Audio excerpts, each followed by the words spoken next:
વલસાડ જિલ્લાને અડી અને આવેલા મહારાષ્ટ્ર ગુજરાતની બોર્ડર પર એક ટેમ્પોમાં આગની ઘટના બની। હાઈવે પર ટોલ નાકા પર ઉભેલા એક ટેમ્પોમાં અચાનક આગ ભભૂકી ઉઠી।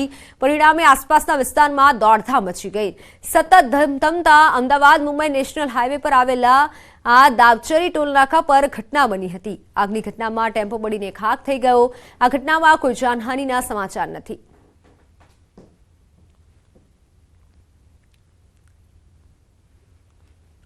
તો પાટણની હેમચંદ્રાચાર્ય ઉત્તર ગુજરાત યુનિવર્સિટીમાં 32 વર્ષ જૂના કેસનો ચુકાદો આવ્યો છે। સિદ્ધપુરના યુસુફ નૂર મહમ્મદ નાંદોલિયાની વિવાદિત પ્રોપર્ટી અંગે કોર્ટે અરજદારની તરફેણમાં ચુકાદો આપ્યો। હાઈકોર્ટે HNGUના રજિસ્ટ્રારને અરજદારને બાકી નીકળતા રૂપિયા આપવા હુકમ કર્યો હતો। જોકે યુનિવર્સિટીએ હાલ તો જે પ્રમાણે 11 કરોડની ચૂકવણી ન કરતા પાટણ કોર્ટે મિલકત જપ્તીનો આદેશ આપ્યો છે, જેને લઈને અરજદારના વારસદારો વકીલ સાથે મિલકતનો કબજો મેળવવા યુનિવર્સિટી પહોંચ્યા, જ્યાં રજિસ્ટ્રાર અને વકીલ સાથે મળી અરજદારના બાકી નીકળતા નાણાં આપવાની ચર્ચા પણ કરવામાં આવી। છેલ્લા 35 વર્ષથી યુનિવર્સિટી સામે લેન્ડ એક્વિઝિશનનો કેસ ચાલે છે। વળતર માટે બહુ ઘણા લાંબા સમયથી ચાલે છે। અત્યાર સુધી યુનિવર્સિટી અમુક રકમ આપી છે, બાકી આજે જે રકમ લેવાની છે 11 કરોડ 54 લાખ તે વસૂલ લેવા કોર્ટ મારફતે એમના બેલીફ મારફતે વીસીને મળવા માટે આવ્યા છીએ। હાઈકોર્ટે ઓર્ડર કર્યો કામનો જે 4 મહિનાની અંદર પેમેન્ટ ચૂકતે કરી દેવું, તેમ છતાં પેમેન્ટ ચૂકતે ના થયું એટલે મેં અહીંયા પાટણ કોર્ટમાં પ્રિન્સિપલ સિવિલ જજમાં દરખાસ્ત દાખલ કરી। અને દરખાસ્તમાં અમારે 11.5 કરોડ લેવાના નીકળતા હતા। એ 11.5 કરોડ રૂપિયા યુનિવર્સિટીએ કોર્ટમાં જમા કરાવ્યા નહીં, અમને આપ્યા નહીં, એટલે કોર્ટને હવે જંગમ વોરંટ કોર્ટની મિલકત છે જપ્તી માટે, એના માટે અરજી આપી વોરંટ કાઢવા। કોર્ટે ઓર્ડર કર્યો। મહત્વના સમાચારની વાત કરીએ તો અમદાવાદમાં કોરોનાના કેસના પગલે સ્ટેન્ડિંગ કમિટીનો નિર્ણય। એએમસી અર્બન હેલ્થ સેન્ટરોમાં 2 દિવસ બાદ કોરોના ટેસ્ટ શરૂ કરશે। હાલ એસવીપી, એલજી અને શારદાબાદ હોસ્પિટલમાં કોરોનાના ટેસ્ટ થાય છે। એએમસીએ સ્ટેન્ડિંગ કમિટીમાં મોટો નિર્ણય લીધો છે। 2 દિવસ બાદ કોરોનાના ટેસ્ટ શરૂ કરવામાં આવશે। કોરોના માટે સતર્કતા પણ જરૂરી છે।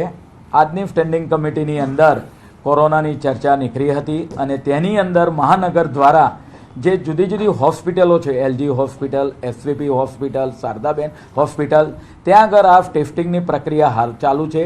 જો કોઈ સિમ્પ્ટોમેટિક પેશન્ટ દેખાય તો એ પોતાનું ટેસ્ટિંગ ત્યાં જઈને કરી શકે છે।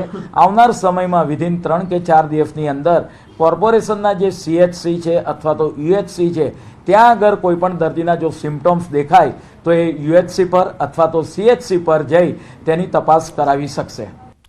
રાજ્યમાં D2D ઇજનેરી ફાર્મસીમાં પ્રવેશ મેળવવા માટે કોમન એન્ટ્રન્સ ટેસ્ટ અમલી કરાઈ છે। ટેસ્ટ માટે જાહેર કરાયેલા અભ્યાસક્રમને લઈને વિદ્યાર્થીઓ મૂંઝવણમાં છે। સરકારી ઇજનેરી કોલેજના વિદ્યાર્થીઓ પણ રજૂઆત કરવા પહોંચ્યા હતા।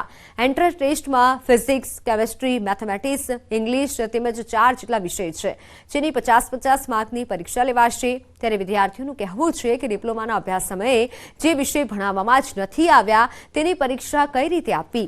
વિદ્યાર્થીઓની માંગ છે કે ડિપ્લોમામાં જે બ્રાન્ચ કર્યું હોય તે જ બ્રાન્ચમાં ડિગ્રીમાં પણ પ્રવેશ આપવામાં આવે। એન્ટ્રન્સ એક્ઝામ રાખો, પણ અમારા જે આઈટી રિલેટેડ જે સબ્જેક્ટ્સ છે, જેમ કે પાયથન, જાવા છે, વેબ ડેવલપમેન્ટ છે, એ તમે સબ્જેક્ટ્સની એન્ટ્રન્સ એક્ઝામ રાખો, એમાં અમને પ્રોબ્લેમ નથી।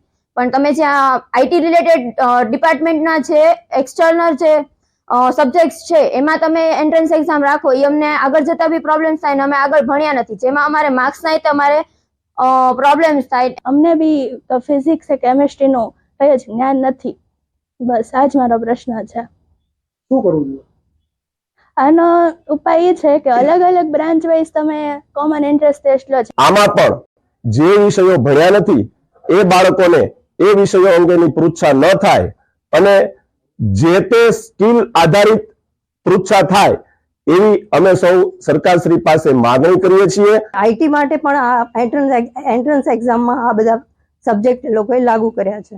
મારો પ્રશ્ન આ છે, જેનું બધાએ મનન કરવું જોઈએ, વિચારવું જોઈએ અને એનો સહી ઉકેલ લાવવો જોઈએ। જે બાળક આઈટીમાં અથવા મિકેનિકલમાં એડમિશન લેવા માંગે છે તો આઈટીમાં આઈટીના જ વિષયનો પેપર હોવો જોઈએ અને મિકેનિકલમાં જેને એડમિશન લેવું છે એને મિકેનિકલના જ પ્રશ્નોના જવાબ આપવાના હોય, કારણ કે આ જ વસ્તુ ડિગ્રીમાંથી માસ્ટર્સમાં ગેટની એક્ઝામ છે એમાં પણ એવું જ છે। તો સમાચારોમાં હાલ બસ આટલું જ। રજા આપશો। નમસ્કાર।